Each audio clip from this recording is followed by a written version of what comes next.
Assalamualaikum warahmatullahi wabarakatuh.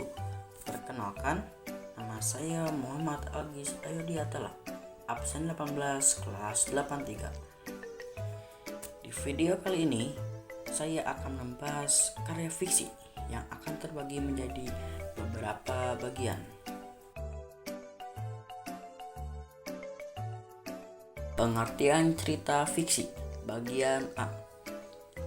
Teks cerita fiksi adalah karya sastra yang berdasarkan fantasi, yang artinya berbasis imajinasi yang bukan pada kejadian sebenarnya, tetapi hanya mengandalkan imajinasi atas pengalaman faktual pengarang.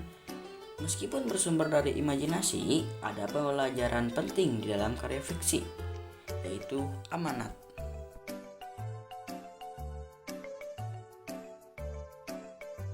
Ciri-ciri cerita fiksi.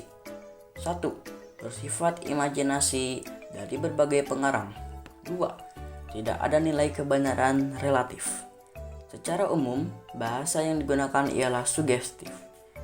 3. Tidak ada klasifikasi standar. 4. Bercerita tentang perasaan pembaca. 5. Setiap cerita memiliki pesan moral.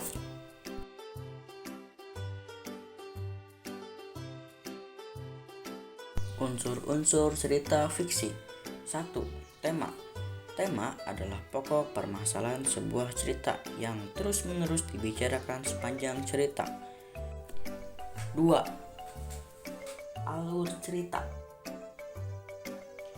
Alur cerita terbagi atas alur maju, alur mundur, dan alur campuran. 3. Latar atau setting. Latar terbagi atas 3, yaitu tempat, waktu, dan suasana. 4. Tokoh. Tokoh cerita ialah orang-orang yang ditampilkan dalam sebuah karya naratif atau drama yang oleh pembaca ditafsirkan memiliki kualitas moral dan kecenderungan tertentu. 5. Penokohan. Penokohan atau perwatakan adalah penggambaran secara jelas mengenai seseorang tokoh yang ditampilkan dalam sebuah cerita.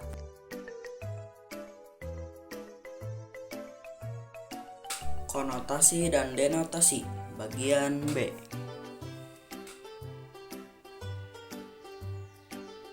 Konotasi yaitu kata yang mempunyai makna lain di baliknya. Sedangkan denotasi adalah kata yang mempunyai makna sebenarnya.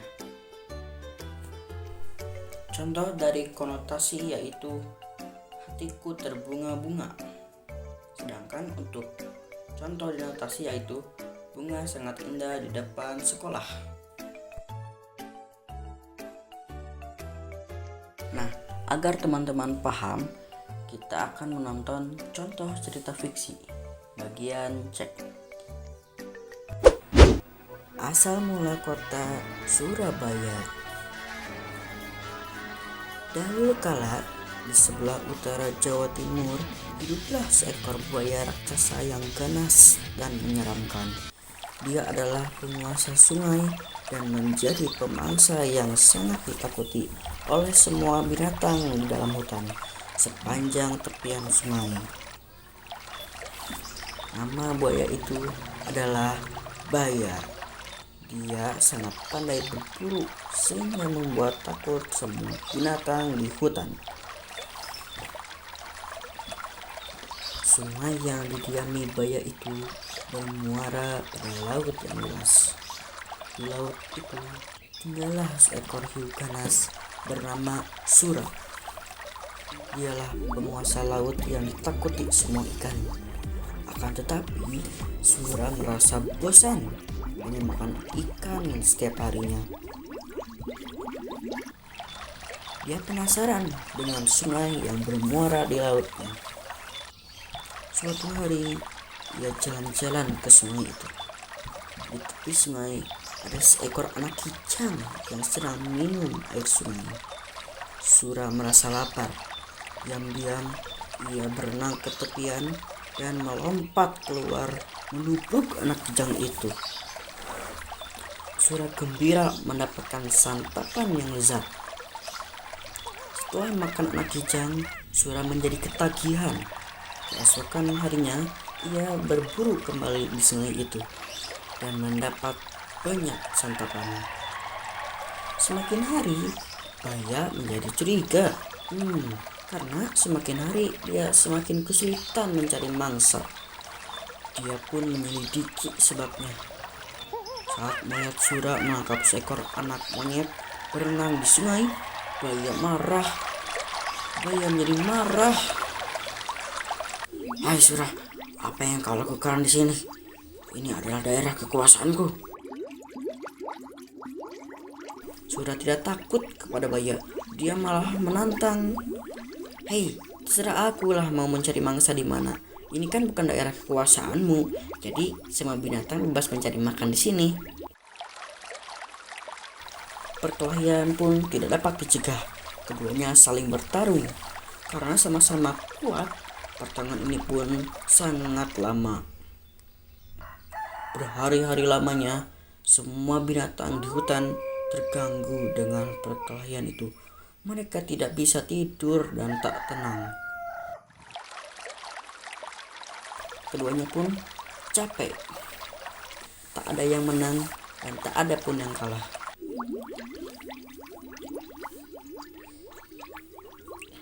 "Sura, sebaiknya kita sudahi aja perkelahian ini. Aku sudah lelah sekali nih. Aku juga Baya.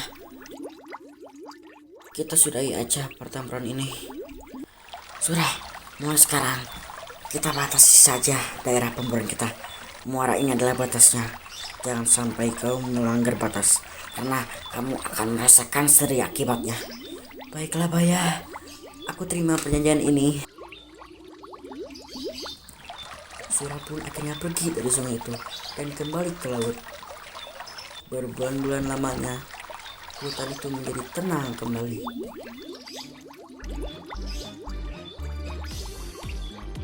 Namun, Sura merasa gelisah. Dia rindu makan daging kijang seperti dahulu. Ikan-ikan yang melimpah tak bisa menyembuhkan rasa laparnya. Dia tak mampu menahan laparnya. Diam-diam dia berenang di muara.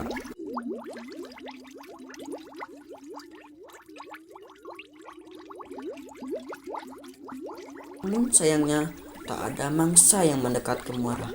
Sura bosan menunggu. Akhirnya diam-diam dia berenang masuk ke dalam hutan.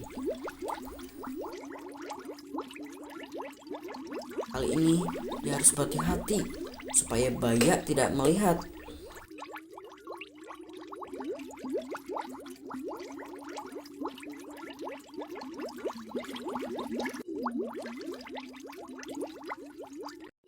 Rencana itu berhasil. Berbulan lamanya Sura berburu di sungai tanpa ketahuan. Baya menjadi curiga sebab lagi-lagi mangsanya berkurang. Meski dia tak melihat Sura di sungai ini, tapi dia yakin ini adalah ulah Sura. Pasti ini ulah si Sura. Awas aja kau Sura. Kemudian Baya menyiapkan rencana. Baya sengaja menangkap seekor kijang dan melukai kakinya. Kemudian Baya menyumput di balik batu. Sura yang berenang di sungai melihat kijang yang terluka. Hatinya pun gembira sebab kijang itu gemuk. "Wah, beruntungnya aku hari ini. Aku mendapatkan makanan gemuk."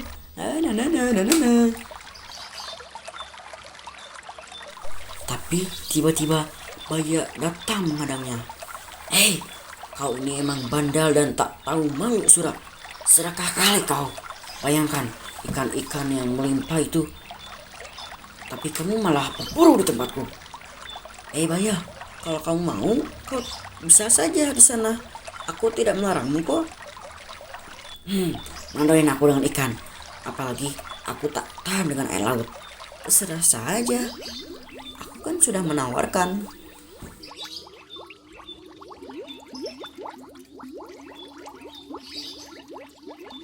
Baya semakin marah.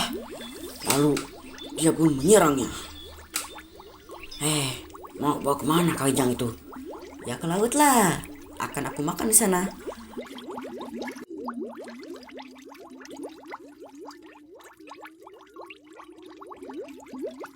Kamu lupa dengan perjanjian kita ini?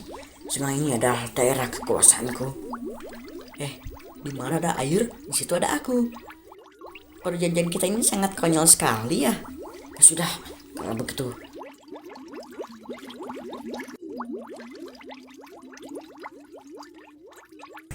Akhirnya Baya pun menyerang Sura. Perkelahian tak bisa dicegah. Kali ini lebih seru.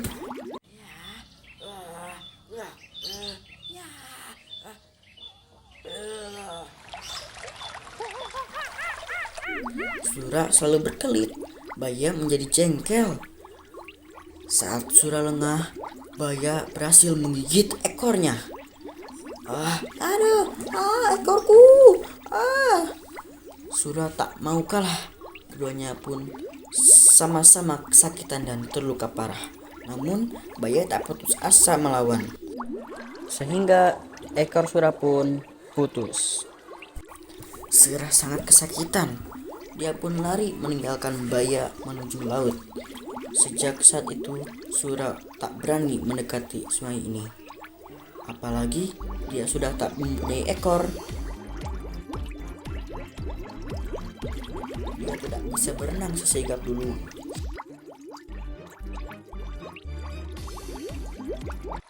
Untuk mengenang perkelahian ini, maka daerah tempat kedua hewan itu disebut Surabaya.